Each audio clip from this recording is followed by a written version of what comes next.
ओम शांति। आज 15 जनवरी 2021 की साकार मुरली।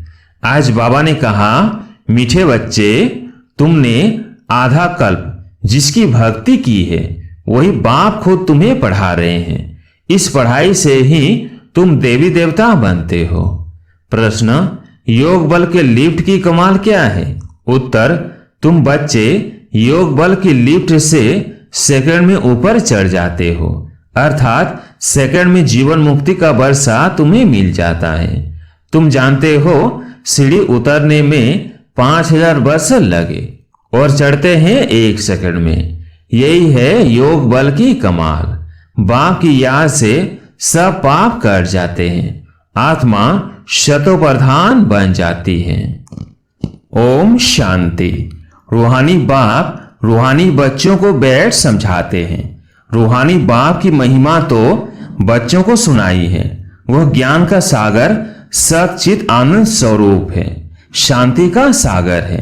उनको सब बेहद की सिफतें दी जाती हैं। अब बाप है ज्ञान का सागर, और इस समय जो भी मनुष्य हैं सब जानते हैं हम भक्ति के सागर हैं। भक्ति में जो सबसे तीखा होता है उनको मान मिलता है। इस समय कलयुग में है भक्ति दुख, सतयुग में है ज्ञान का सुख। ऐसे नहीं कि वहां ज्ञान है तो यह महिमा सिर्फ एक ही बाप की है, और बच्चों की महिमा भी है, क्योंकि बाप बच्चों को पढ़ाते हैं अथवा यात्रा सिखलाते हैं। बाप ने समझाया है 2 यात्राएं हैं। भक्त लोग तीर्थ करते हैं, चारों तरफ चक्र लगाते हैं। तो जितना टाइम चारों तरफ चक्र लगाते हैं उतना टाइम विकार में नहीं जाते हैं। शराब आदि छी कोई चीज नहीं खाते पीते हैं। कभी बद्रीनाथ कभी काशी चक्र लगाते हैं, भक्ति करते हैं भगवान की। अब भगवान तो एक होना चाहिए ना, सब तरफ तो चक्र नहीं लगाना चाहिए ना। शिव बाबा के तीर्थ का भी चक्र लगाते हैं। सबसे बड़ा बनारस का तीर्थ गाया हुआ है, जिसको शिव की पुरी कहते हैं। चारों तरफ जाते हैं, परंतु जिनका दर्शन करने जाते हैं अथवा जिनकी भक्ति करते हैं उनकी बायोग्राफी ऑक्यूपेशन का किसको पता नहीं। इसलिए उनको कहा जाता है अंधश्रद्धा। किसकी पूजा करना, माथा टेकना और उनकी जीवन कहानी को न जानना, उसको कहा जाता है ब्लाइंड फेथ। घर में भी मनाते हैं, देवियों की कितनी पूजा करते हैं। मिट्टी की व पत्थर की देवियां बनाए उनको बहुत श्रृंगारते हैं। समझो लक्ष्मी का चित्र बनाते हैं। उनसे पूछो इनकी बायोग्राफी बताओ तो कहेंगे सतयुग की महारानी थी, त्रेता की फिर सीता थी। बाकी इन्होंने कितना समय राज्य किया, लक्ष्मी नारायण का राज्य कब से कब तक चला, यह कोई भी नहीं जानते। मनुष्य भक्ति मार्ग में यात्रा पर जाते हैं। यह सब है भगवान से मिलने के उपाय। शास्त्र पढ़ना यह भी उपाय है भगवान से मिलने लिए। परंतु भगवान है कहाँ? कहेंगे वो तो सर्वव्यापी है। अभी तुम जानते हो पढ़ाई से हम यह देवी देवता बनते हैं। बाप खुद आकर पढ़ाते हैं, जिसके मिलने लिए आधा कल्प भक्ति मार्ग चलता है। कहते हैं बाबा पावन बनाओ और अपना परिचय भी दो कि आप है कौन। बाबा ने समझाया है कि तुम आत्मा बिनती हो। आत्मा को ही यह शरीर मिला हुआ है, इसलिए यह कर्म करती है। देवताओं के लिए कहेंगे कि यह सतयुग में राज्य करके गए हैं।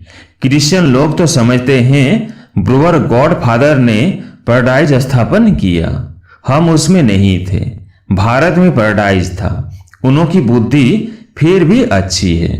भारतवासी शतो प्रधान भी बनते हैं तो फिर तमो प्रधान भी बनते हैं। वो इतना सुख नहीं देखते तो दुख भी इतना नहीं देखते हैं। अभी पिछाड़ी के क्रिश्चियन लोग कितना सुखी हैं। पहले तो वो गरीब थे।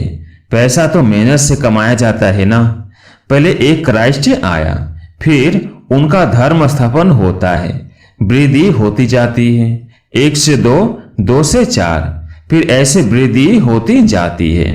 अभी देखो क्रिश्चियन का झाड़ कितना हो गया है। फाउंडेशन है देवी देवता घराना। वह फिर यहाँ इस समय स्थापन होता है।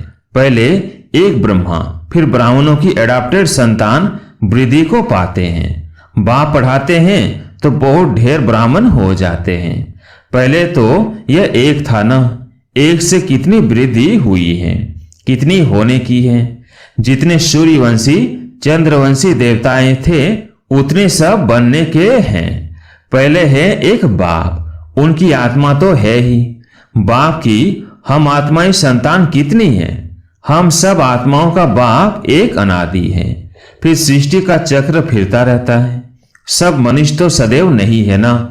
आत्माओं को भिन्न भिन्न पाठ बजाना है। इस झाड़ का पहले पहले थूर है देवी देवताओं का, फिर उनसे ट्यूल्स निकली हैं। तो बाप बैठ बच्चों को समझाते हैं, बच्चों मैं आकर के क्या करता हूं? आत्मा में ही धारणा होती है। बाप बैठ सुनाते हैं, मैं आया कैसे? तुम सब बच्चे जबकि पतित बने हो तो याद करते हो। सतयुग त्रेता में तो तुम सुखी थे तो याद नहीं करते थे। द्वापर के बाद जब दुख जास्ती हुआ है तब पुकारा है, हे परमपिता परमात्मा बाबा। हाँ बच्चों सुना, क्या चाहते हो? बाबा आकर पतितों को पावन बनाओ। बाबा हम बहुत दुखी पतित हैं, हमको आकर पावन बनाओ, कृपया करो, आशीर्वाद करो। तुमने मुझे पुकारा है बाबा, आकर पतितों को पावन बनाओ। पावन सतयुग को कहा जाता है। यह भी बाप खुद बैठ बतलाते हैं। ड्रामा के प्लान अनुसार जब संगम युग होता है, सृष्टि पुरानी होती है, तब मैं आता हूं। तुम समझते हो सन्यासी भी दो प्रकार के हैं। वो है हठ योगी, उनको राजयोगी नहीं कहा जाता। उनका है हद का सन्यास, घर बार छोड़ जाए जंगल में रहते हैं, गुरुओं के फॉलोअर्स बनते हैं। गोपीचंद राजा के लिए भी एक कथा सुनाते हैं। उसने कहा, तुम घर बार क्यों छोड़ते हो, कहां जाते हो? शास्त्रों में बहुत कुछ कहानियां हैं। अभी तुम बीके राजाओं को भी जाकर ज्ञान और योग सिखलाते हो। एक अष्टावक्र गीता भी है जिसमें दिखाते हैं राजा को वैराग्य आया, बोला हमको कोई परमात्मा से मिलाए, ढिंढोरा पिटवाया। वो यही समय है। तुम जाकर राजाओं को ज्ञान देते हो ना, बाप से मिलाने लिए। जैसे तुम मिले हो तो औरों को भी मिलाने की कोशिश करते हो।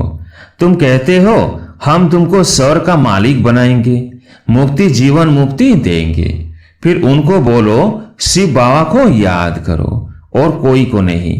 तुम्हारे पास भी शुरू में बैठे बैठे एक दो को देखते ध्यान में चले जाते थे ना, बड़ा वंडर लगता था।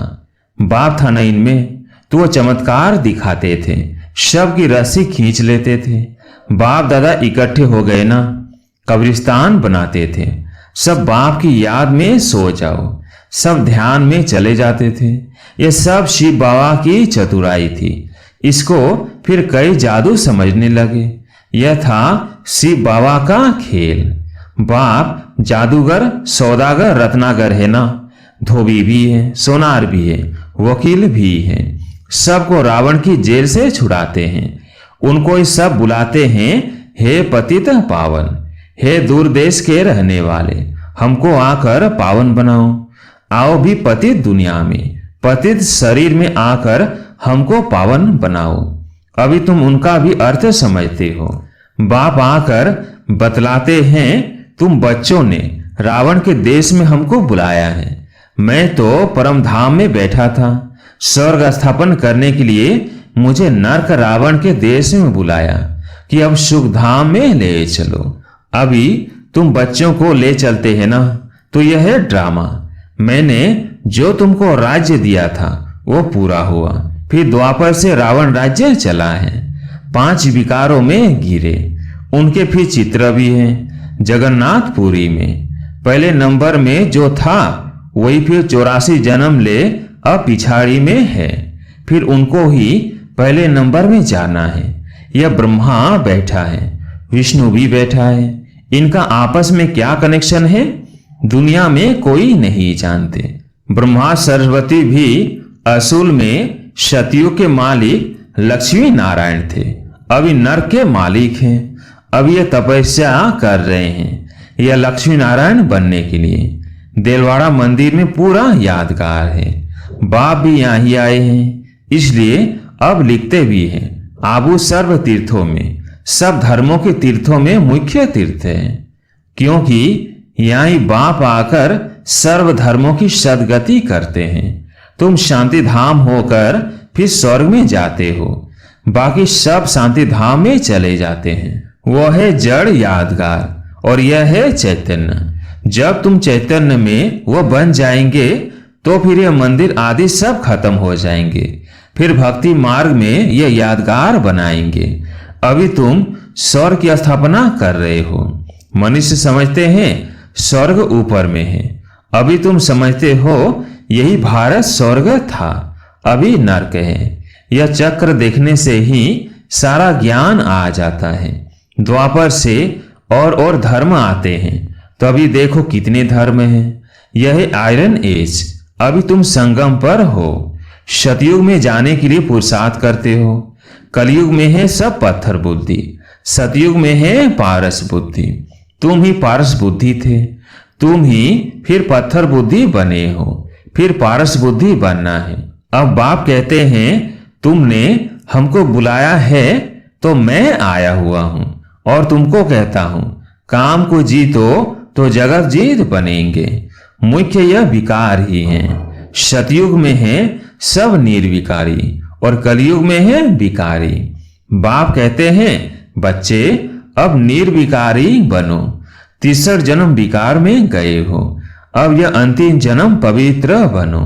अभी मरना भी सबको है, मैं स्वर्ग स्थापन करने आया हूं, तो अब मेरी सीमत पर चलो, मैं जो कहूं वो सुनो। अभी तुम पत्थर बुद्धि को पारस बुद्धि बनाने का पुरुषार्थ कर रहे हो। तुम ही पूरी सीढ़ी उतरते हो फिर चढ़ते हो। तुम जैसे जिन्न हो। जिन की कहानी है ना, उसने बोला काम दो तो राजा ने कहा अच्छा सीढ़ी उतरो और चढ़ो। बहुत मनुष्य कहते हैं भगवान को क्या पड़ी थी जो सीढ़ी चढ़ाते और उतारते हैं, भगवान को क्या हुआ जो ऐसी सीढ़ी बनाई।